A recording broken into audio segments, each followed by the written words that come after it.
Okay, today I want to talk a little bit about the RPG community and whether or not it's hate or imagination that's going on. Now, I've been off and on playing RPGs since this was new. This is the actual copy I got as a kid. This is not one I got off eBay someplace. Been around forever. 82, 83 somewhere. So a while. Now, the online community versus people who actually play together in real life seem to be two entirely different things.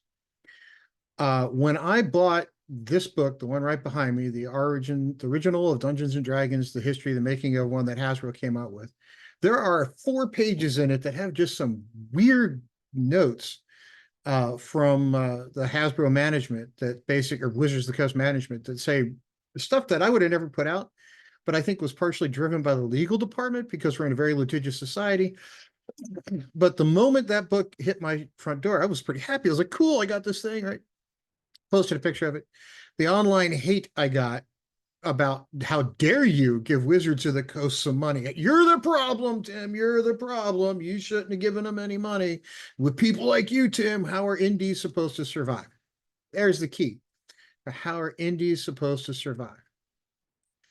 I'm going to give you some advice, one entrepreneur to another. I own my own company. I've written books. I've successfully marketed those books. I've sold more than 22,000 copies now, approaching 23. Paid copies, not free ones I've given away, 22 or 23,000 now, with more than 4 million pages read on Kindle Unlimited. I understand marketing a little bit. Telling someone to support indie for the sake of supporting indie because it's indie does you no good. Why do I want to buy your product? Why is your product superior to somebody else's? Not just let's demonize these guys. Let's not just say, I get out there and go, oh my God, these guys are terrible. They don't care about you, blah, blah, blah. Care about indie, indie. Great.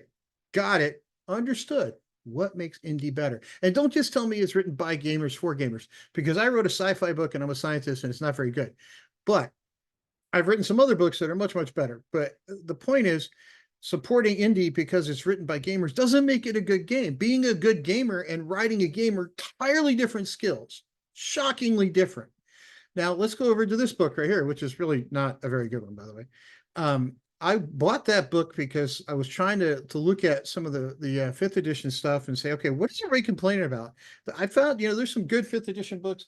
I've got, some Tomb of Annihilations, pretty good one. I really enjoy it. Then this one shows up and people tell me, oh, it's terrible. It's terrible. You got to see it. It's just awful. And I'm like, okay, so I bought a copy. Again, people went nuts because I bought a copy and I wanted to see what was good or bad about it. Like, oh my God, you supported Hasbro, you douchebag. You're wrong. You shouldn't do that sort of stuff. I spent 25 bucks on Amazon to get a copy of it to see what everybody was talking about. Not going to make or break Hasbro's quarter, I assure you. Now, again, a bunch of people came back with support indie, support indie, support indie. Now let's fast forward a little bit to some recent changes at Wizards of the Coast. Everybody was calling for change in management, change in leadership, right? It happened. There's been a change in leadership. They announced the new leadership's name. The dude hasn't found his fucking office yet. And there's 30 YouTube videos about how it's the end of D&D as we know it. That's it. It's over. No, it's not going to survive because this guy's in charge. Hasn't found his office yet. You have no idea what he's going to do. The fact that he might actually make a decent video game adaptation of it should be a good thing. It's not going to destroy the RPG. The RPG will still exist. The fact that they can probably do two things at once, given they're a multi-billion-dollar company, might want to enter the equation, but it doesn't enter the online discourse. What happens is everybody's like, well, you should have just gone back to Arnis. You should have gone back to somebody who was a TSR the other day. Sell it. I hear this one once in a while. They should sell it to Margaret Weiss and Tracy Hickman. They could run. Margaret Weiss and Tracy Hickman are in their late 60s, early 70s, I think. The math says they have to be. And they're authors. That's not the same as running a fucking game company. Okay, it's just not. And not to mention, if you ask either one of them, they don't want to do it, right? They're like, I want to go write books, which they're very good at. Not the same as running a game company. If you're going to run something the size of Dungeons and Dragons, it is not a small task. You don't just grab somebody off the street and go do it. You want somebody who's run big stuff before. There's not very many people around who are hardcore gamers and experienced at that level, but it's just not usually in the same world. There's a very small number that you can pull from. Yes, there could have been things done a little bit differently. There could have been things done a little bit nicer. But the online gaming community is so fucking toxic that it's to the point now where I don't even want to talk about it anymore. And I've been playing since 82. 82, right? I will continue to enjoy the game with my friends and I will continue to enjoy the game for whatever it's worth. But the hatred that goes on because somebody might possibly sort of play differently than you do or buy a product that you have no interest in is just insane. And if people want to keep going down that road, you go ahead, have fun with it. I'm going to do what I'm going to do. You're going to do what you're going to do. But if you're going to keep sneaking into my posts, I'm going to start posting about something else. I'll just keep talking about sci-fi books or my other interests. That's fine. It's not going to bother me one way or the other.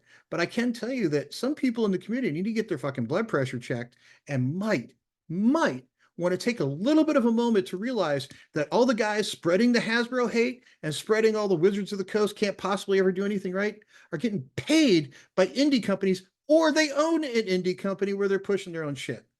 A large part of the hate comes from people who are pushing their own stuff.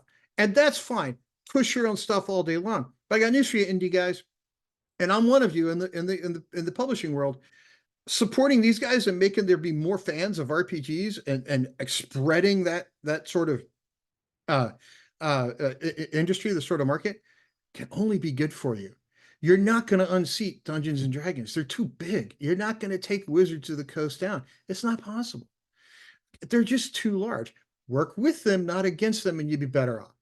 But what do I know? I've only sold 20 plus thousand copies of indie published books with zero marketing dollars spent. Take it from me, hate doesn't work. And I'm just tired of dealing with it. So I'm going to move on and start talking about other stuff. Everybody have a good day.